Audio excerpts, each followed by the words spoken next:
Welcome to the wide world of esports, a show devoted to all things esports. I'm your host, Catherine Knorr. Today, we're talking about esports brand integration. With me is Zach Teep, Director of Sales at Unified.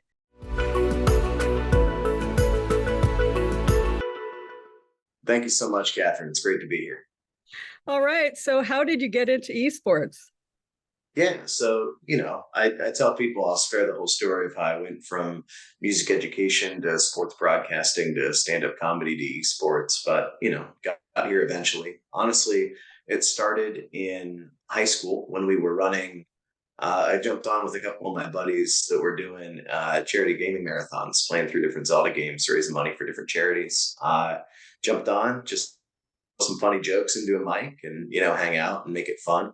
Those got a little bit of prominence, and so started running Smash Bros tournaments in college for side money to run some pretty good tournaments and combine that with a little bit of the presence I had, from some of these other pieces. And when you put it all together, it led to a really great network of people I was able to talk to, traveled around to a bunch of different shows, made some friends, and always focused on making the coolest show I could whenever I could. But that's the story of how that non-circuitous route actually happened. So you're the only guest I've ever had that mentioned stand-up comedy as being part of their history. How do you think that has impacted your ability to move into esports? Yeah, I think the coolest thing it does is, I work in sales, right? My job is to make people see value in things, and people love seeing value when they laugh. So, I tell people that now, that just like I tell people, I'm also a classically trained singer, and the best value I get out of that now is shutting down a karaoke bar, right? But the best value I get out of the stand-up stuff is making people laugh on calls. And you haven't laughed yet, so I'm doing a terrible job, clearly. Well, when I grow up, I want to be a stand-up comedian. So that's pretty inspirational to me. Anyway, so what is brand integration? Sure. So at Unified, we make gaming festivals. We make events, right? A lot of people know Unified because we started by running what was probably the country's first publisher partnered amateur collegiate league with League of Legends, partnered with Riot. That was dating back to, several years ago, 2016, 17, 18, before a lot of that stuff was happening. So when I came on, the company was in the middle of a transition, and we started building out this gaming festival concept where we come into a 10, 15,000 square foot space, hold tournaments for 10, 12 different games. And then while we're holding those tournaments, we also have this Chuck E. Cheese, Dave and Buster's type system, play game, win prize. And it's really the only product in the space that merges casual and competitive in such a strong. It's something that is designed to cater to those people that want your high level, professionally produced competitive tournament, give them that experience they're looking for, but also provide something for their friends and family or whoever else is there. When you put all that together, you get what esports actually does, in my opinion, for brands and for companies.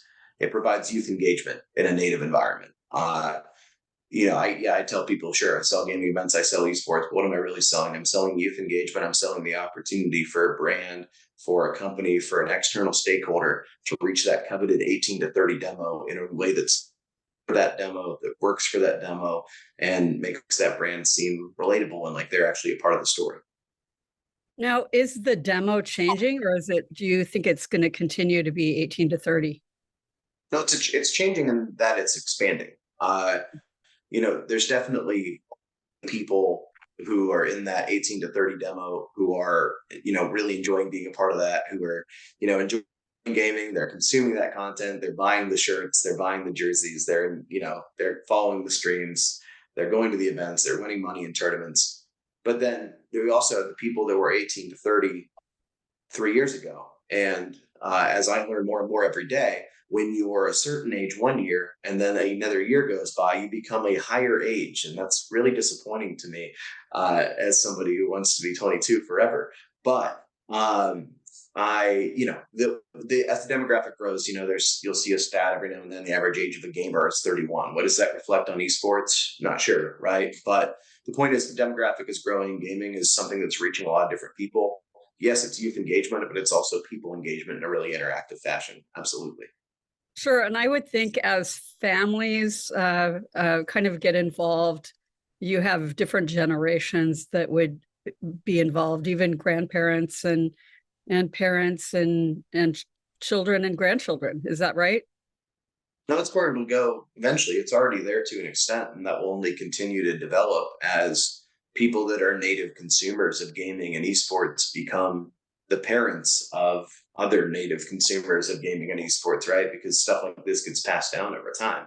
I'm a long suffering Cleveland Browns fan because my grandpa was, right? That same story gets told by, a million different families and people nationwide. And that same story is going to get told with esports or even just with gaming, as you have fond memories of growing up playing games with your dad, or eventually at some point as esports leagues materialize, crystallize, these events start to become, real staple tentpole things, then yeah, absolutely. People are going to have fond memories of going to the Unified Gaming Fan Fest at Purdue's campus, with their mom or dad, right? And so they're going to take their kids there, hopefully. And that is how you tell a story and build leaders and activate a community. Absolutely. So what brands are interested in esports? Are we talking about endemic and non-endemic brands, or how far can we go with brand integration? Yeah, I mean, CPGs are huge, right? Any consumer related good, you got drinks. Everyone knows energy drinks are all over the place in gaming. You have your old school G Fuel stuff. You have Red Bull, which does a ton of work. You have Mountain Dew. All the different Pepsi products. I've done a ton of work with Mountain Dew Game Fuel in the past. And then you have outside of the energy drink realm, something that's really interesting to me is companies that are coming up and making healthier alternatives to energy drinks, which I think is inspiring and useful and necessary from a health and welfare perspective for the people that we're doing shows for. The guys at Sly, Drink Sly, that's a really cool new product that's coming out that isn't an energy drink. It's made by doctors, and it's something that is really healthy, and they're targeting the esports market pretty extensively. And several other products like that, electrolyte boosting drinks and food items and things of that nature. Great from a drink side, and that's just the CPG. That's just the drink stuff. That's before you even look at the angle for tech companies like peripherals and things like that are more obvious for gaming. Sure. And, I've noticed that there's companies that are, advertising in esports, such as like insurance companies and financial services companies. I mean, when you are approaching a client, are you looking at pretty much any type of company? Yeah, I mean, the thing is like the story of how people engage with games and what they do to engage with gaming and be a part of that and the events they go to and the things they do, since it covers such a broad swath of humanity, right? There's a lot of different ways to engage with that, a lot of different things that those people need. I'm a big golf guy, right? And obviously a lot of golf sponsorships are insurance or financial services or some of those things that you mentioned, because that's the demo. It's usually watching golf on TV. It's usually not people like me. I'm a little different, I guess, in that regard. But that's who's usually paying attention to that. But going back to the earlier point about parents and families, right? If I'm somebody's mom or dad and I'm taking them to the C Sports event or I'm paying attention to what my kid's watching on the computer or whatever, right? And I see that insurance company, that's going to be interesting to me that they're sponsoring something that's, in my opinion, as the parent, targeted to a younger demographic. But that's going to stick in my head. I'm going to pay attention to that. I'm going to want to use that product. I'm going to want to look into that more. And then the most obvious point, and the reason a lot of financial services companies are looking into this is because that 13-year-old that's playing Fortnite right now is someday going to be a 22-year-old who needs financial services assistance, who needs to know how to how to manage their money, needs to know what bank to put their money in, who needs that financial services tool or app on their phone, whatever it is. They're going to need that. And their parents need it now. They're going to need it someday. And one or all of those people represent strong potential customers. And that's why it's an opportunity that these sorts of companies should continue to explore. Absolutely. When I think about, sometimes when we think about gaming, we think about young, actually children. And, historically, when we would watch like cartoons on TV, the brands that were, in all the commercials were cereals. And then, we've kind of looked at like a lot of branding in fast foods. Have fast foods and cereals, have they been involved in gaming too much? I mean, I haven't heard of that as much. Man, I would love I'd love a Burger King sponsorship. I'm watching TV, I'm watching the NFL or whatever, and that Whopper commercial comes on. Man, I pay attention to that. That catches me every time. I sing that Whopper song, right? Me and my buddy, we were coming home from something one time. We pulled up Spotify and we found Burger King radio on Spotify, and we listened to every single Burger King ad over and over. And we did that so you don't have to. But that's something that we did, right? That stuff's engaging. People like that. People like when things are fun. I went on this show and I talked for half an hour and it was the most boring thing in the world. How many people would be watching it for 10 minutes? Not as many, right? But if we make it fun, if we make it engaging, people are going to care. It's the same way with your brand activation. If you're getting involved as a brand into gaming is fun. And that's what we're providing, is the opportunity for people to engage with their consumers in a native environment in a way that's interactive and fun. And that's special. That's interesting. Are there ways to do it wrong? Like, or, is there the wrong brand, the wrong connection, the wrong way of approaching it? Like a lot of things in life, the best way to do it wrong is to do it inauthentically. And I feel like I talk a lot about why authenticity is important to me in gaming, and why, sometimes I go on a show and I talk about how authenticity matters, just in general in business, if you're doing a partnership or a deal or you're putting something together. And, for me, if a brand engages with something and they do it in a way that isn't authentic, and they're engaging with an industry like esports that has seen bad actors come in, that has seen people that were not native or really a part of the space come in and engage in a way that was toxic or hurtful or not profitable or whatever you want to say about it, people remember that, and they don't want somebody coming in and doing that in their family, their community, because this is such a community oriented industry, right? Both for people on the business side and also for fans. Like when I started with grassroots shows, they were all built on the community.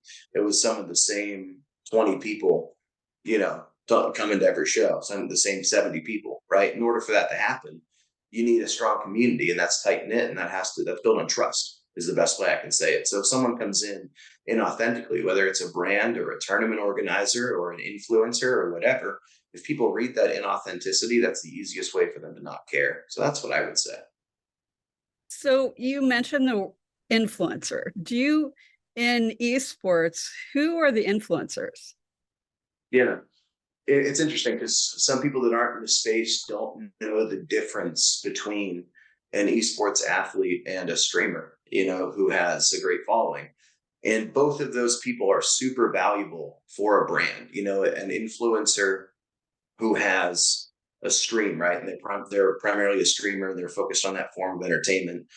They're going to be really valuable for the community that they can engage. An esports athlete who's a part of a team, they might also have their own community and following if they're exceptional, right? But they're also having that team behind them and all, the following, like a Call of Duty League player, who plays for the Mutineers of the Rocker. Part of their success or their influence is going to be based on their success, on the success of the team, on the success of their play. So it's one of those things where influence comes from a lot of different places, but streamers, esports athletes, people that are putting out content that has people actually watching it. You have to actually look at views. You have to actually look at who's paying attention. If people are watching it, they have influence, because Isaac buys in this space because this is a fan group that does engage with products that are recommended by people. So, it's kind of interesting that with the pandemic and, traditional sports was shut down, and then we kind of, it seemed like a lot of traditional sports went the esports way, and there was kind of brands kind of shifted in terms of their budgets to esports. What do you have anything to say about that? Yeah. I'm a big believer in the bridge between sports and esports. I'm a huge sports fan. Sports broadcasting was one of my initial majors in college, and definitely a passion of mine that I considered until I realized I didn't want to call AA baseball for 32 years until I got my big break. But still a big passion of mine for that industry. I pay close attention to it, and I think that the presentation, to soapbox a little, the presentation of an esports game or match, from a commentary and production perspective, is one of the most important ways to get fans engaged, and definitely a point of improvement and growth over time, which is the case with any nascent industry or sport being presented. But from the perspective of sports, crossing over into esports, we've seen a lot of attempts at that. NASCAR did a great job with their integration with iRacing, and there are companies that are emerging that are going to carry racing to the next level. And I know F1 is considering some things as well around gaming. They have a game produced by EA Sports, and as they move over into the U.S. market over the next year or two, with F1 Vegas and all these other spaces, they are considering some esports engagements there. So that's that's a really exciting opportunity or possibility, right? And that's just racing. That's just driving. The NFL has Madden, NBA has the NBA 2K League with their game. There's EMLS for the MLS, and NHL 2K. All these games exist, right? MLB has MLB The Show, which is an underexplored commodity. But these games exist, and not only are they going to natively engage sports fans, like Madden's going to engage people that like football and connect them over into gaming very naturally, but they also engage fans who might not normally be esports watchers or pay attention to it, because if they see a competition around a sports game, they might be able to follow it more natively because they're just following the sport. If you know the rules of football, even if you've never seen Madden before, somehow you can still follow a Madden competition. You can still tune into that, turn that on, and know what's happening, because it will look just like a football game. If you turn on League of Legends for the very first time, somebody has to show you or tell you how to do that. And this was the same way when all these other sports first started gaining prominence. At some point, somebody had to teach everyone the rules of football or the rules of baseball. That had to happen. And so there's two things that we can learn from sports. We can build the bridge as an industry between sports and esports and open up massive revenue streams. That's clear. That's obvious. Some people are already working on that. A lot more work to do, but people are already working on that. We can also learn in a deeper sense how to present our content and how to tell that story, how to integrate brands, and how to create that game flow and a game day that content that surrounds that to build that fan. We can learn that from sports as well. Sure. And, there's been much that's been talked about regarding the metaverse lately.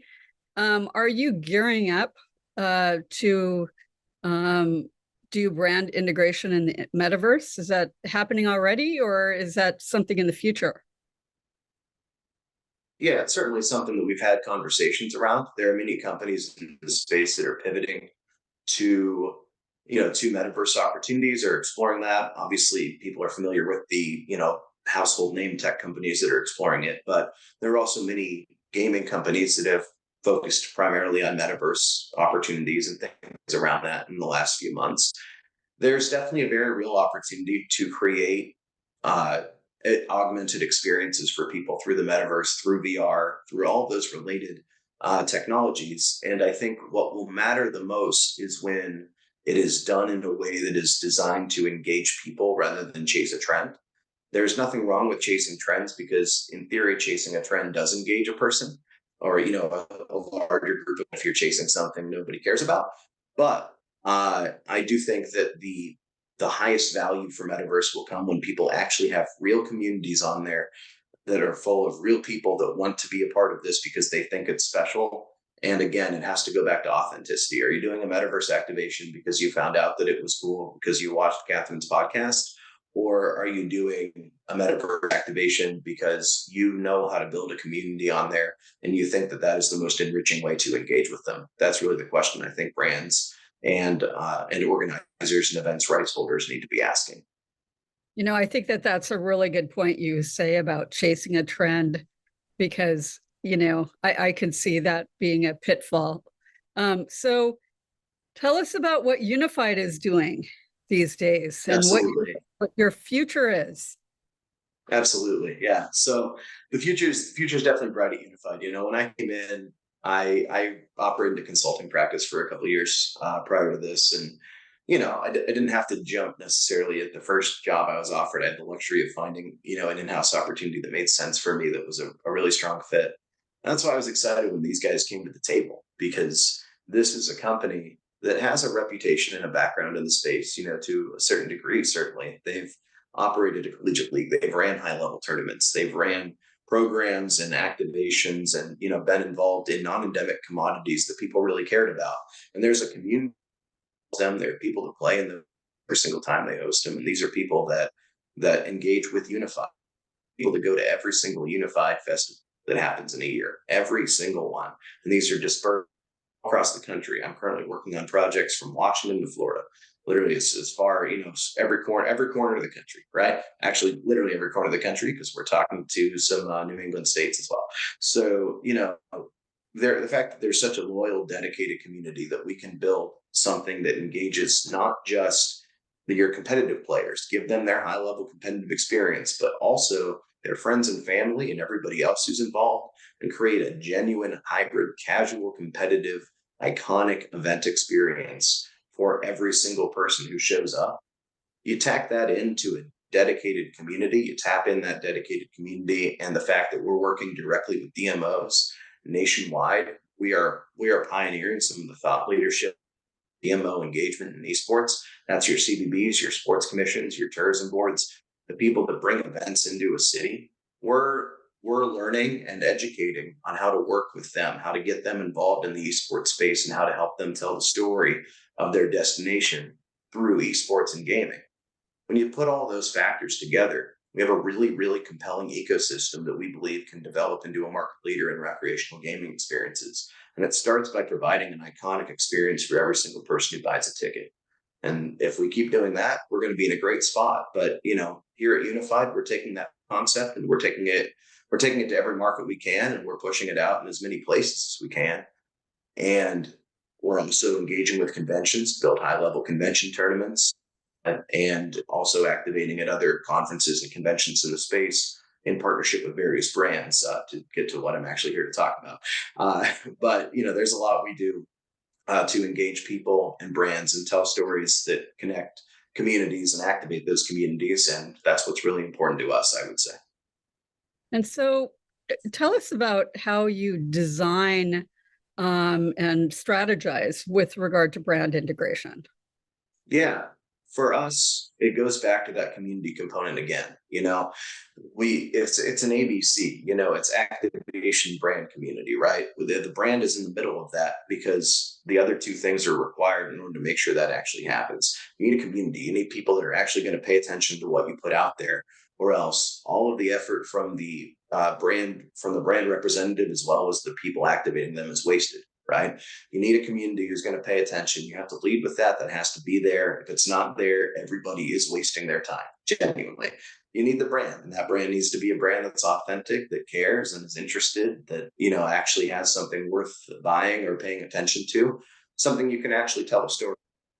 Be there. Fortunately, a lot of the brands we work with do have that, and there's lots of brands that haven't tapped into the space yet who also have that. And that's, something I would love to see, is more brands with really compelling products and stories, taking a bet on esports that isn't a bet because there's actual profitability and track record behind it. A lot of people take bets on esports, and as a sports bettor, I'll tell you, you don't always need to take that bet.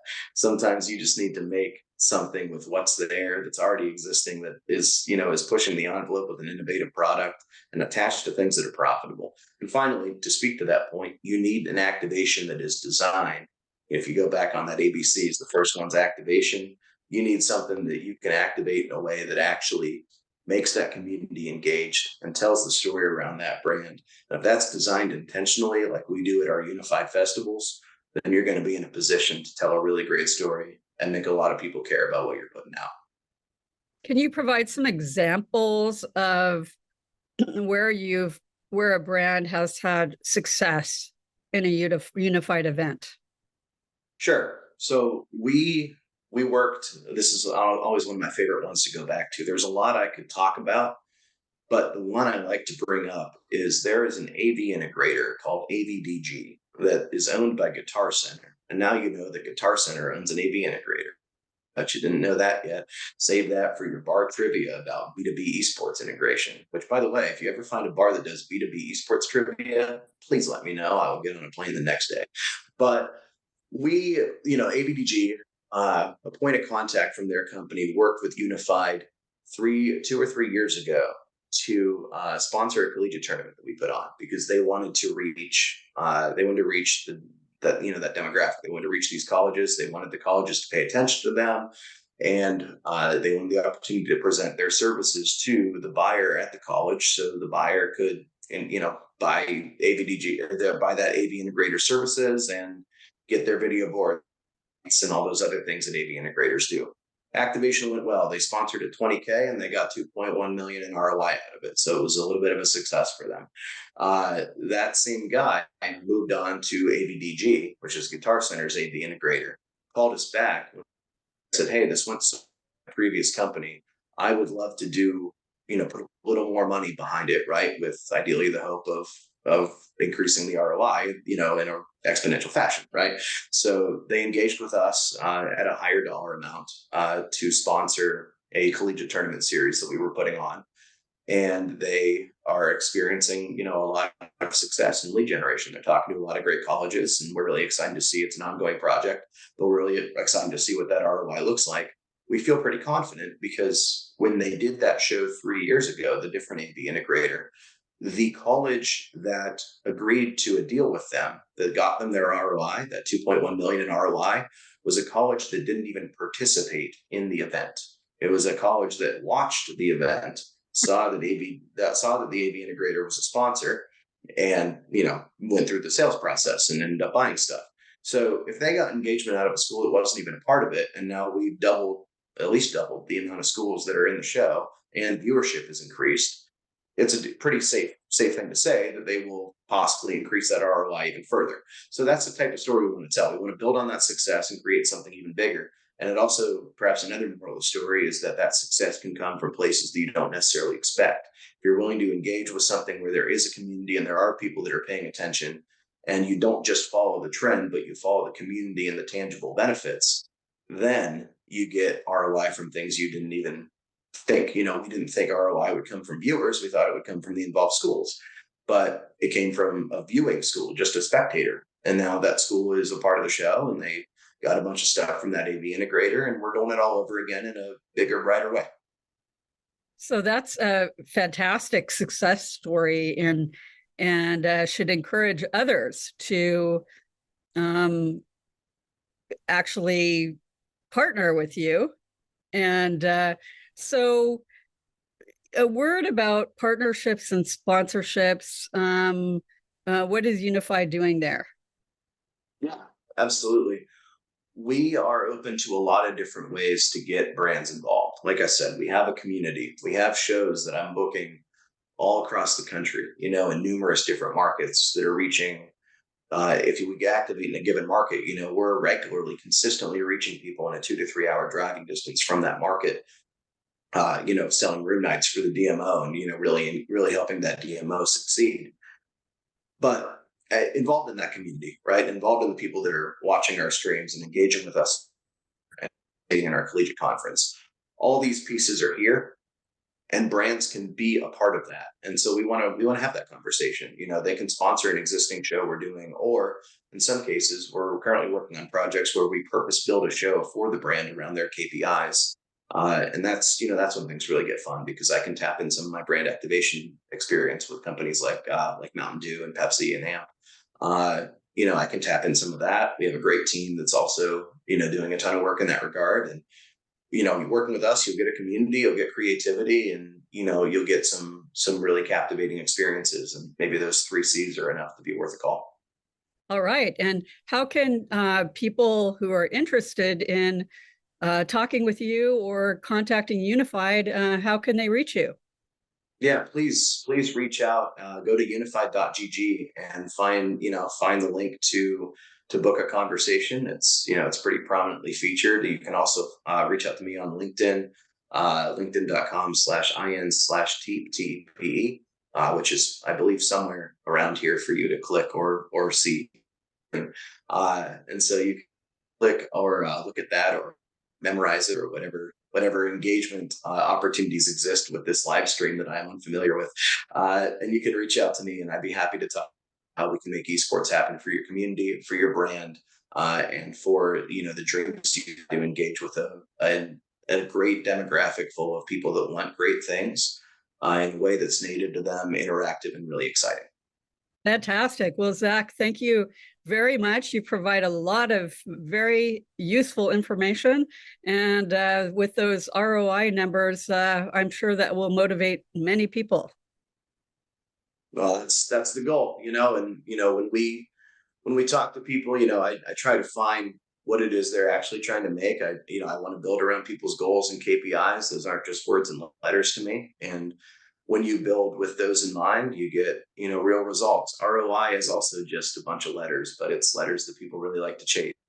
A great track record in making that happen. And I believe that as the esports industry grows and matures, we will see even more examples of that. And that is a future that I'm excited to be a part of.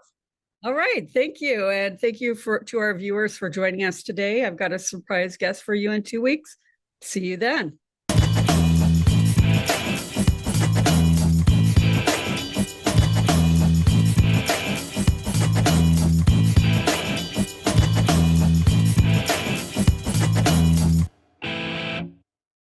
Thank you so much for watching ThinkTech Hawaii. If you like what we do, please like us and click the subscribe button on YouTube and the follow button on Vimeo. You can also follow us on Facebook, Instagram, and LinkedIn, and donate to us at thinktechhawaii.com. Mahalo.